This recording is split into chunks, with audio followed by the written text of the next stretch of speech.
Welcome. I'm Kinetic Symphony. I hunt down and report on mysterious and weird, true stories, from glitches to the paranormal. Case file number 668, written by Hidden Anomaly, The Kiss of Light. A few years ago, I had to spend the holidays by myself. On Holidays Eve, I received a phone call from a long-distance relative and thought it was a last-minute invitation. When I realized it was only a polite, happy holidays phone call, I became very sad and felt a sharp, sore throat, the one you get when you're eager to cry. I was sitting on the edge of my bed, and when I hung up the phone, I just lay down and started crying nonstop. It was about 6 o'clock in the afternoon, and at one point I probably fell asleep while my feet were on the floor and my back was on the bed. I wasn't tired at all and did not intend to sleep or anything. I don't even remember falling asleep. Suddenly, I felt a very gentle touch over my forehead. It felt like someone's fingers pulling my hair aside, and then it felt like a gentle kiss over my forehead. I opened my eyes. My head was facing the door, and I could see the living room window. It was a very small apartment.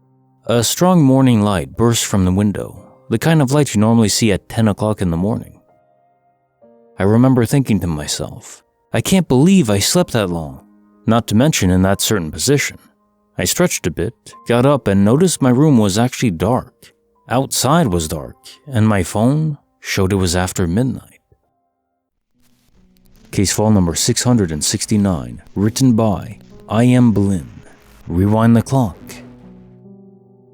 Question. So I'm kind of reluctant to ask this question, but it has been a mystery that has baffled me for 13 years. So here I go. When I was 21 years old, I lived in my mom's guest house in her backyard. One night we got into a horrible fight, one of the worst fights we've ever had. When she went back to her own side of the yard, I closed the doors to my guest house and locked them, shut all the lights off, and laid down to go to sleep.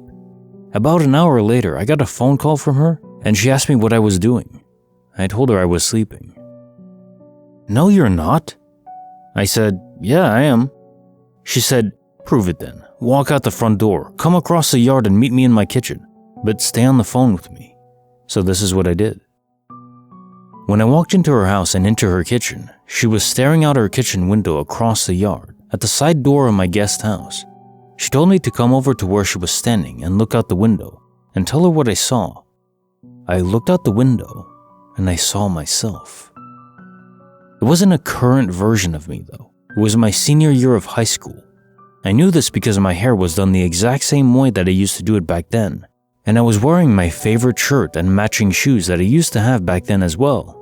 I was sitting on a chair that I actually did have sitting outside the door of my current house in the side yard. I was talking to people that were not there. We saw nobody else, and I was smoking a cigarette. I also used to smoke back then. I had my legs crossed, and I was laughing and having a good time. I also kept looking over at the window where my mom and my actual self were standing inside her kitchen. I believe it was around 1 a.m., so it was very dark outside. Nobody could have seen us standing inside her house in the dark, so that too was very weird. That version of me kept looking over at the window, almost as if she, or I, knew we were there. This has baffled my mom and I for a very long time. I've never been able to find anything on Google that is even remotely close to what I'm talking about. The only thing that I have seen through my research is information about doppelgangers. I know the difference. I am aware of what a doppelganger is, and this was something entirely different than that. Can somebody else who is spiritual and enlightened please tell me what the hell that was? Thank you in advance. Case file number 670, written by Iampoom. When your car talks back to you. I've had many unexplainable occurrences throughout my life, but a couple weeks ago I had my very first glitch in the Matrix type event. What makes this one so amazing is that my husband was there for the whole thing, otherwise I might have written it off as my lizard brain deceiving me once again. My husband is a car guy, and he is very anal about how he operates his cars. He has all these little gadgets and doodads, rotary dirters and what have you. So when he starts his car, he turns the key forward and lets all the electrical stuff start up before fully turning the key to start the engine. It probably only takes 4 seconds total, and yes, this is important. so we hop in the car one warm Saturday morning to go get all the goods for a giant breakfast feast. As he's turning the key over in this slow, weird way, he says out loud, "Did I bring my sunglasses?" And without skipping a beat, his car, in her car voice, says, "You did," just like she was answering his question. We both just looked at each other in shock for a second before confirming that we each heard the same thing. He looked down and saw his sunglasses sitting in the cup holder, so she was right too.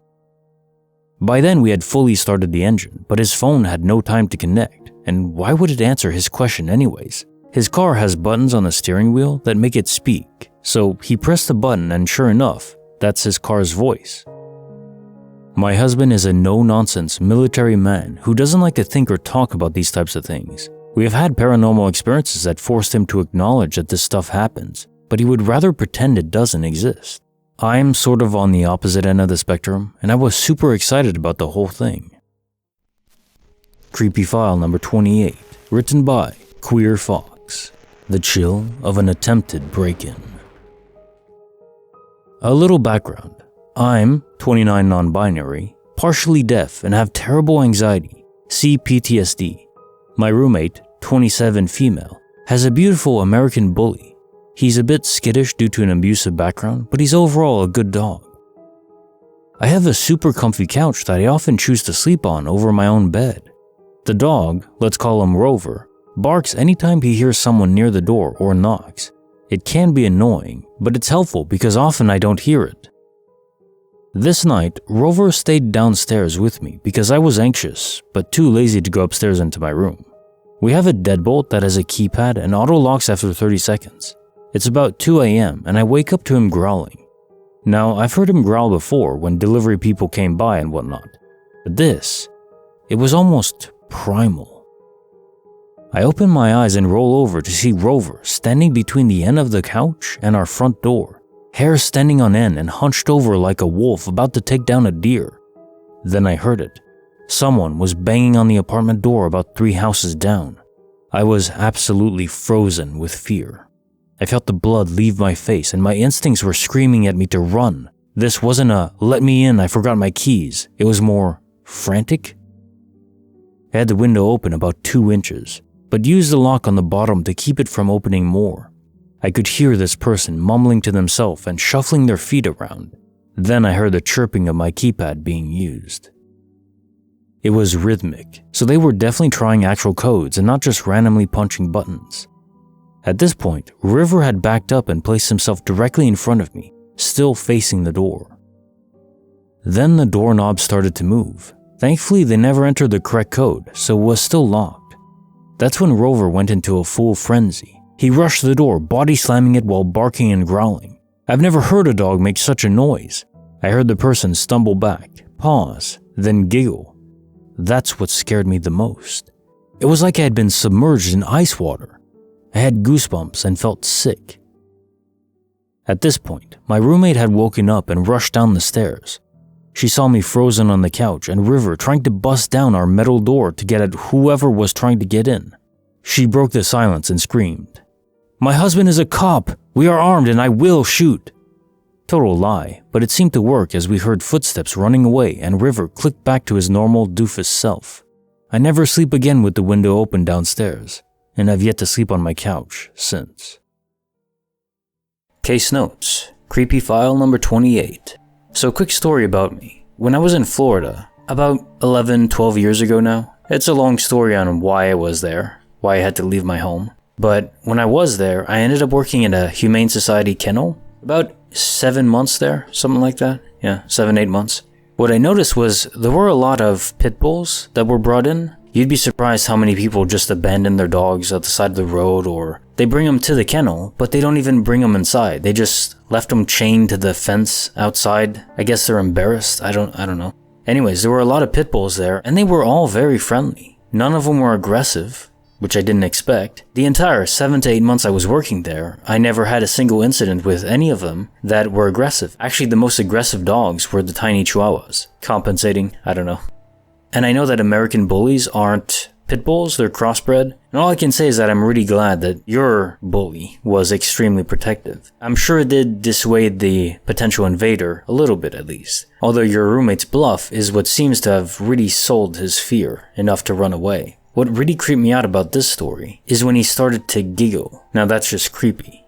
Why would someone giggle? Especially when there's a giant bully charging at the metal frame door that he can't break into. I would definitely advise most people get some sort of defense system because yeah, some people are crazy. Maybe he was high on illegal substances. That's the only thing I can think of that makes sense besides actual psychosis and insanity, which is also possible. You never know when you're dealing with people, so be careful and stay defended.